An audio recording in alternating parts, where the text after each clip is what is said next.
रानी दुर्गावती जी का शहादत दिवस है। उसका साम्राज्य कैसा था और वहां के लोग कैसे थे, उस बात को बताने के लिए ये इतना बड़ा पंडाल लगा हुआ है। जिस तरह से रानी दुर्गावती अपनी जान की कुर्बानी इस सगा समाज के लिए दे दी और उस सगा समाज ने उसकी जगह को, उसके जल जंगल जमीन को दूसरों को दे दिया, वही हालात मुझे जो है इस पंडाल में दिख रहे हैं साथियों। वही हालात इस पंडाल में दिख रहे हैं कि ये पंडाल आपका है, ये जगह आपकी है, लेकिन इस जगह को आपने खाली कर दिया है और बाहर यूरेशिया से जो विदेशी हैं, जो मुगल हैं, जो दूसरे देशों के वंशज हैं, वो यहां पर आके अपना कब्जा कर लेते हैं। तो ऐसे लोगों से अपना कब्जा छुड़ाने के लिए रानी दुर्गावती के जैसे साहस दिखाना पड़ेगा। इसीलिए मैं नारा चाहूंगा आपसे, फिर मैं अपनी बात को रखूंगा। नारी पार्टी है मैदान में, नारियों के सम्मान में गोंडवाना की रानी दुर्गावती थी मैदान में।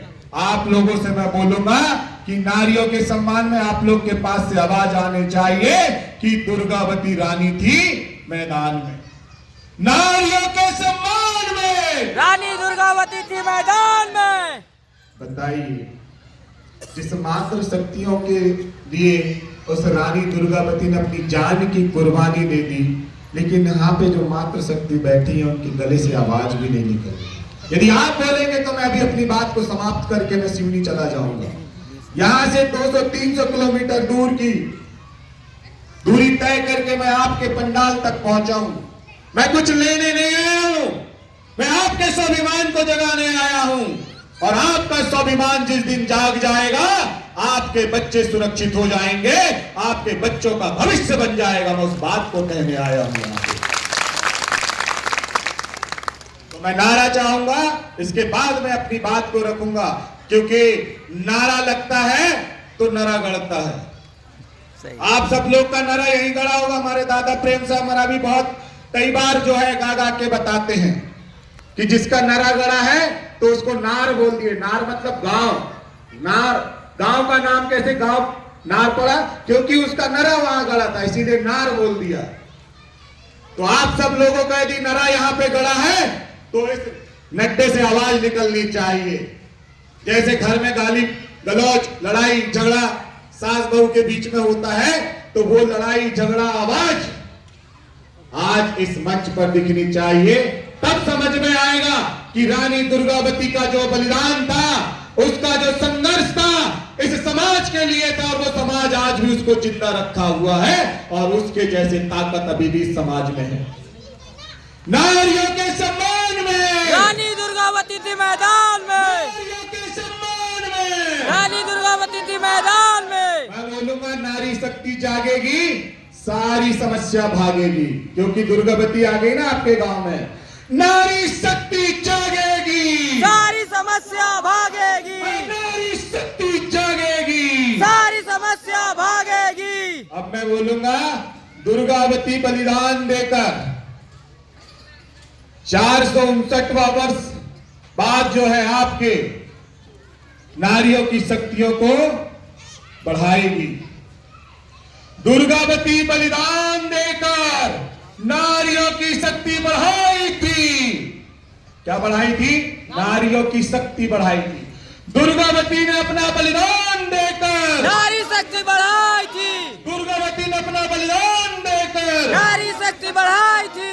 देखो, अभी भी इतना बोलने के बाद भी हमारी मातृ शक्तियों के मुख से आवाज नहीं आ रही। अब मैं क्या बताऊं? हमारे प्रेम साहब दादा बोलते, कितना जगाऊं, कितना बताऊं। ये रानी दुर्गावती के गोंडवाना के बातला काबर बिसर गए गोया, ये गोंडवाना का इतिहास है। कितना जगह है।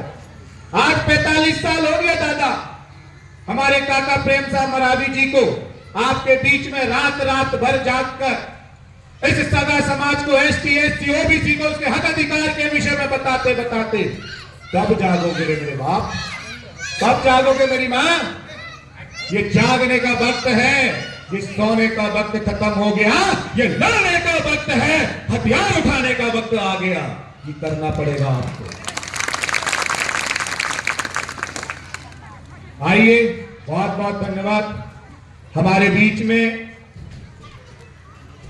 आज के इस नार के बैठे छोटे छोटे बच्चे और मेरे युवा साथी, उन सब के चरणों में मेरा सेवा जवाब दीजिए।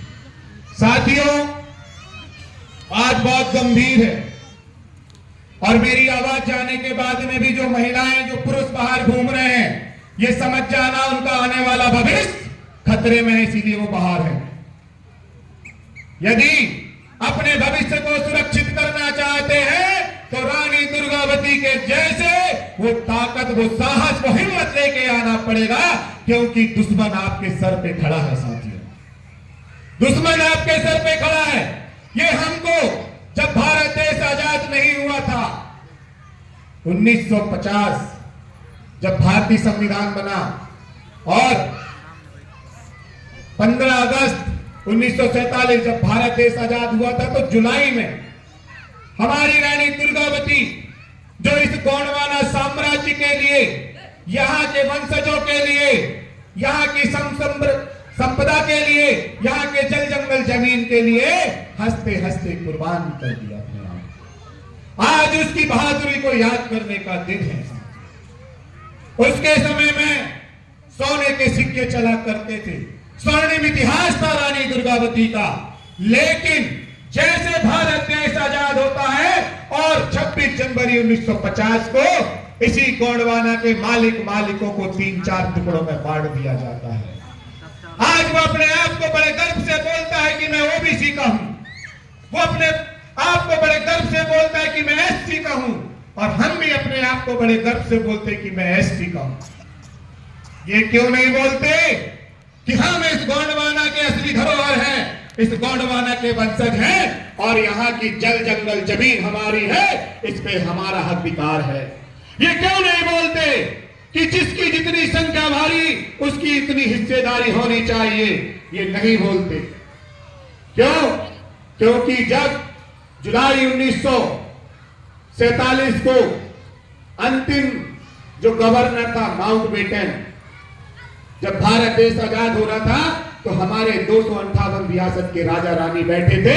जैसे आज मैं मान के चलूं ये हमारे 258 रियासत के राजा रानी है, और यहाँ पे जो पार्लियामेंट बैठी है, यहाँ पे कांग्रेसी भी है, नेहरू भी है, गांधी भी है, और यहाँ पे हमारे कुछ और विदेशी भी बैठे हुए हैं। इसके साथ में हमारे यहाँ से मुस्लिम रियासत के राजा लोग भी बैठे हैं। तो उस समय में उन्होंने अपनी बात रखी, और उन्होंने अपनी बात रखते हुए मुस्लिम शासक ने बोला कि हमें हमारा पाकिस्तान दे दीजिए। तो 13 रियासत के राजाओं ने उसका समर्थन किया। गांधी और नेहरू बैठे हुए थे, उन गांधी और नेहरू कांग्रेसियों ने उस बात को स्वीकार कर लिया कि चलो भाई ठीक है, इनको मुस्लिम राष्ट्र दे दिया जाए। तो उनको मुस्लिम राष्ट्र मिल गया, अलग पाकिस्तान बच गया। बचा कि नहीं?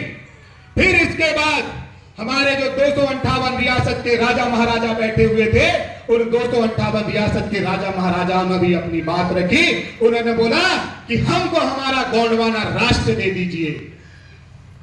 तो यहां पर बैठे हमारे नेहरू गांधी ने बोला, सरदार वल्लभ भाई पटेल के साथ में उन्होंने साथ में ले लिया और चिंतन किया, यदि इनको गोंडवाना राष्ट्र दे देंगे तो हमारे पास बचेगा क्या? हम किसके ऊपर में शासन करेंगे?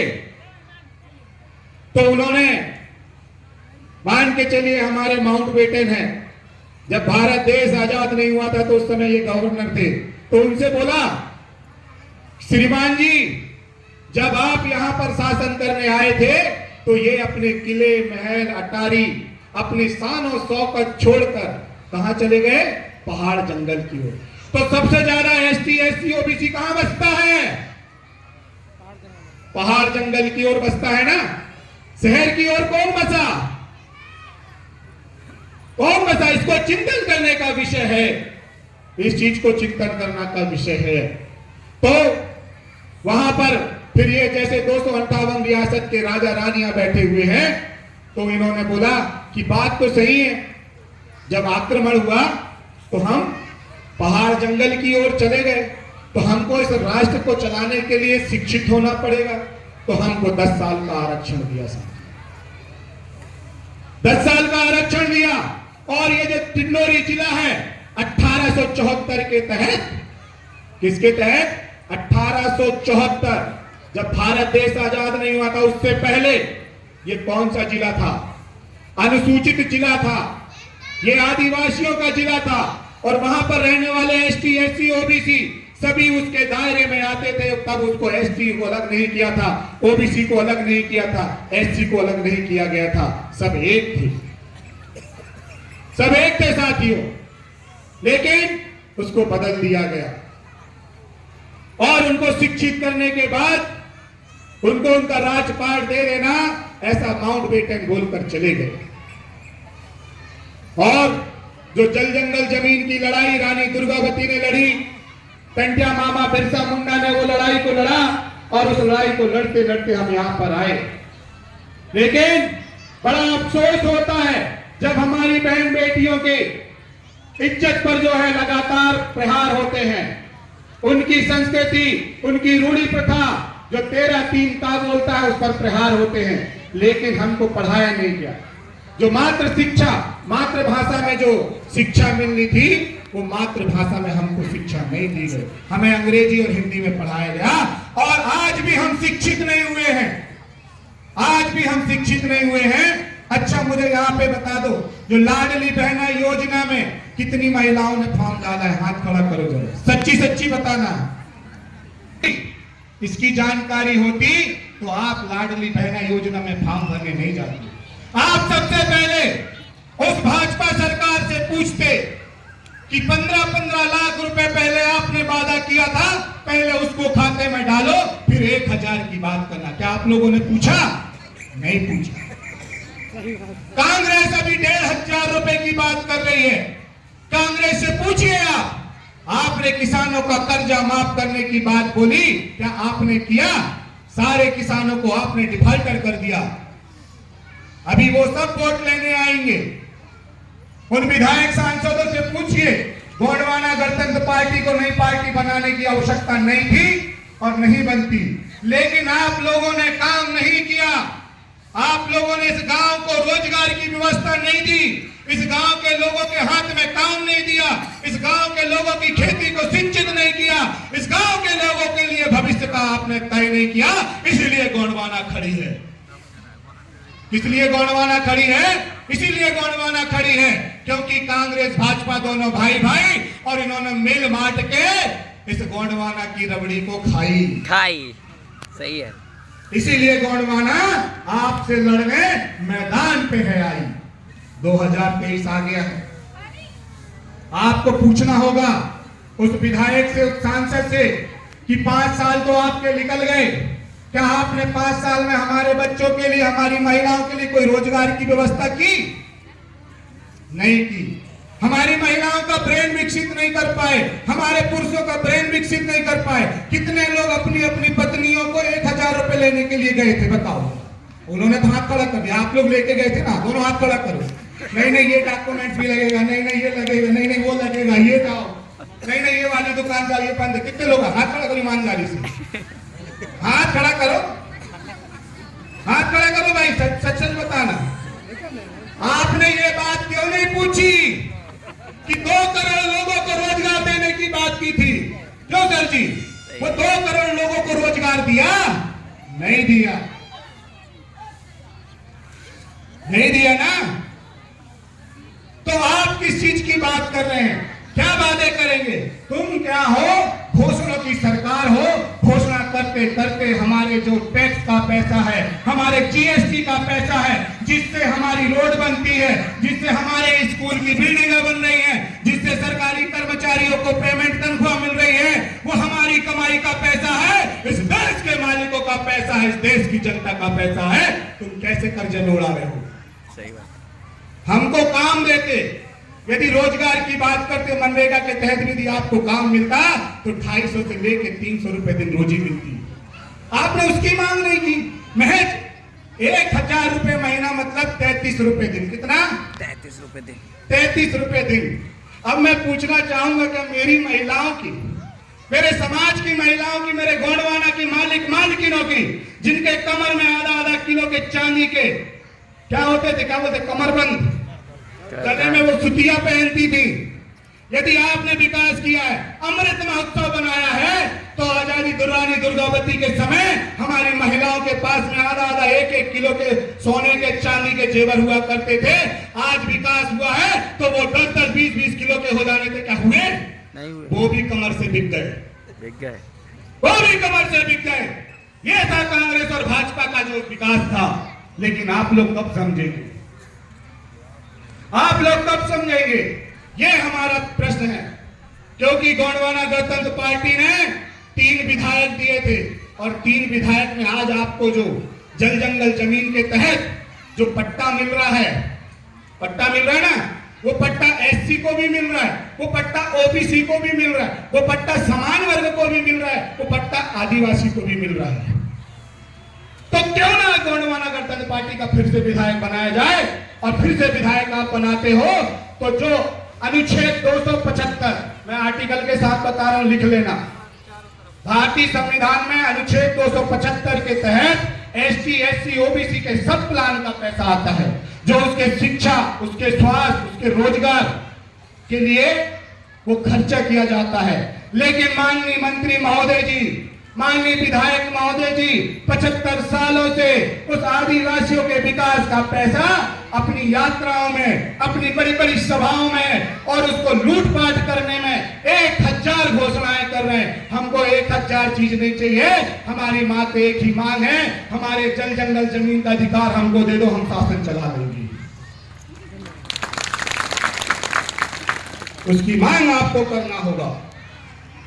लेकिन इस बार गोंडवाना गणतंत्र पार्टी आपको रानी दुर्गावती बलिदान दिवस पर कुछ देना चाहती है, आपसे कुछ वादा करना चाहती है, आपके साथ चलना चाहती है, आपका प्रतिनिधित्व करना चाहती है। कि आप लोग तैयार हो प्रतिनिधित्व देने के लिए? तैयार हो तो दोनों हाथ खड़ा करके जोरदार थप्पड़ी बजा दो हमारे काका के कहने पर, जोरदार थप्पड़ी काका के लिए। क्योंकि काका ने ये जवाब जागृति लाई है कि आप थप्पड़ी समझ पाए हो, आप अपने हक अधिकार को समझ पाए हो, तो उस जवानी के लिए, उस जवानी की कुर्बानी के लिए मेरे काका प्रेम साहब मरावी जी को सत सत नमन, सेवा जोहार।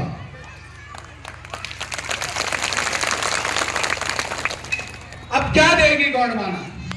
एक बात और रखी है कि विधायक तो बनोगे, लेकिन ये चीज करना तो 1-1 करोड़ रुपए एसटी एससी ओबीसी को मिलेगा, ये वादा गोंडवाना करती है। फिर इसके बाद जो 5 एकड़ तक के हमारे किसान हैं, किसान भाई हैं, उन 5 एकड़ तक के किसान भाइयों को मनरेगा से जोड़ा जाएगा। यदि मेरा किसान भाई, किसान बहन, क्योंकि पति पत्नी दोनों खेत में जाते हैं, साथ में बच्चे भी जाते हैं, यदि वो खेती करते हैं, बखरौनी करते हैं, बोनी करते हैं, निदाई करते हैं, सिंचाई करते हैं, कटाई करते हैं, मिसाई करते हैं, तो उन जितने भी दिन वो अपने खेत में काम करेगा, उतने दिन का उसको मनरेगा से रोजगार दिया जाएगा, मनरेगा से पेमेंट दी जाएगी। ये काम गोंडवाना करेगी।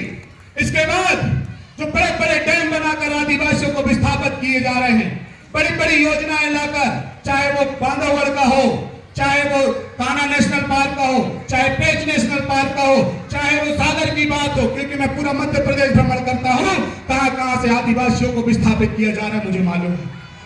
जिला सिंगरौली से कोयले के लिए वहां के आदिवासियों को विस्थापित कर दिया गया है, वो उनके घर तोड़ दिए गए हैं, उनकी जमीन हत्या ली गई है और उनके रहन बसेरे के लिए कोई व्यवस्था नहीं की गई है। अभी बरसात आएगा, क्या गांव में मात्र व्यक्ति अकेला रहता है क्या उसकी गाय, उसकी भैंस, उसकी बकरी, उसकी मुर्गी, उसकी चिड़िया, ये सब रहती है कि नहीं? तो इनके लिए कब आप व्यवस्था करेंगे? इसके लिए हम सबको मिलकर लड़ाई करना पड़ेगा और उस बात को हम विधानसभा पटल पर उठाएंगे और बोलेंगे कि जो जमीन सरकारी है वो जमीन आदिवासियों की है, जिसकी जमीन उसका खनिज, आवाज लगाओ जरा, जिसकी जमीन उसका खनिज, जिसकी जमीन उसका खनिज, जिसकी जमीन उसका खनिज। तो भाई आपकी जमीन से सोना निकल रहा है, आपकी जमीन से काला हीरा निकल रहा है, आपकी जमीन से कोयला निकल रहा है, तो उसका फायदा किसको मिलना चाहिए? हमको। आपको मिलना चाहिए। आपकी नदी से रेत निकल रही है, आपकी जंगल से लकड़ियां काट काट कर सरकार बेच रही है, तो उसकी रॉयल्टी किसको जाना चाहिए? हमको। तो वो अधिकार आपको पैसा एक्ट ने दे दिया है।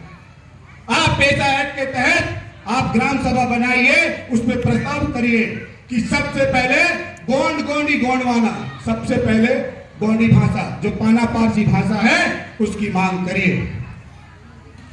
जब आप पाना पारसी गोंडी की भाषा करेंगे तो आप जब गोंडी बोलने लगेंगे, क्योंकि गोंडवाना धैया में, गोंडवाना भैया में, गोंडवाना पिंडिया में, इस गोंडवाना साम्राज्य में आप रह रहे हैं तो गोंडियन है। यदि कोई मुस्लिम भाई भी रह रहा है तो वो भी गोंडियन है, कोई हिंदू भी रह रहा है वो भी गोंडियन है, कोई ओबीसी भी रह रहा है वो भी गोंडियन है, क्योंकि इस धरती का नाम गोंडवाना है। हम सब लोग गोंड हैं। कोई प्रधान नहीं है, कोई बैगा नहीं है, कोई भिलाला नहीं है, कोई लोहार नहीं है, कोई चमार नहीं है, कोई ढीमर नहीं है, ये सब इस गोंडवाना में रहने वाले हैं, इसीलिए सब गोंड हैं। जब हम शिक्षित हो जाते हैं तो गोठुल हुआ करता था, गोठुल के माध्यम से व्यवस्थाएं व्यवस्थित की गई थी। उस व्यवस्था को पुनः स्थापित करने के लिए गोंडवाना काम करेगी साथियों, क्योंकि रानी दुर्गावती के समय में सभी समाज के लोग रहते थे और सभी समाज के लोग अच्छा जीवन जीते थे। उस जीवन को पुनः स्थापित करने के लिए हमें हमारे समूह से गोंडवाना की महारानी रानी दुर्गावती, संग्राम शाह, राजा हृदय शाह और ऐसे हमारे शंकर शाह, कुंवर रंगनाथ शाह का राज फिर से वापस लाना है। आज भाजपा कांग्रेस लगातार गोंडवाना के महान क्रांतिकारियों की जो है यात्राएं निकाल रही है, मूर्तियां लगा रही है। क्यों भाई? 75 साल से क्या हुआ था? 75 साल से क्या सांप सूंघ गया था तुमको? क्यों अभी क्यों याद आ रही है? अभी क्यों आदिवासी याद आ रहा? क्योंकि चुनाव सर पे आ गया है। सही बात। अभी चुनाव सर पे आ गया है। इन आदिवासी तो क्या है, बेवकूफ है, ये आदिवासी नालायक है। थोड़ा सा पैसा फेंक दो, थोड़ी सी उनकी तारीफ कर दो तो वो उस पे फंस जाते हैं। नहीं, 31 सालों से दादा प्रेम शाह मरावी, दादा मोती रावण कंगाली, दादा हीरा सिंह मरकाम, दादा सुरेंद्र सिंह ताराम ने एक क्रांति लेके आई है। नारायण सिंह, गंगा सिंह पट्टा, इतने सालों से जो काम किया है उसका परिणाम है कि आज गोंडवाना हरा भरा दिख रहा है। सब अपने हक अधिकार के लिए जाग रहे हैं। आज कलेक्टर की औकात नहीं है। हमारे राष्ट्रीय विधि सलाहकार महोदय जी ने बोला कि इन आदिवासी जो है मालिक हैं, हिंडोरी के निवासी मालिक है, कलेक्टर नौकर है। क्या है? नौकर है। एसडीएम नौकर है। क्या है? लेकिन मालिक को नहीं पता कि नौकर कौन है और मालिक कौन है। तो नौकर मालिक बना है और मालिक क्या बन गया है? नौकर बन गया। जी हजूर, सचिव क्या है? सरपंच का नौकर है। सरपंच चाहे तो सचिव को बोले कि ऐसा ऐसा करो तो सचिव करेगा, लेकिन कलम सचिव के पास में, ज्ञान सचिव के पास में, कलम चलेगी तो सचिव की चलेगी। और सरपंच और ग्राम सभा, अब ग्राम सभा मालिक है, सरपंच भी क्या हो गया है?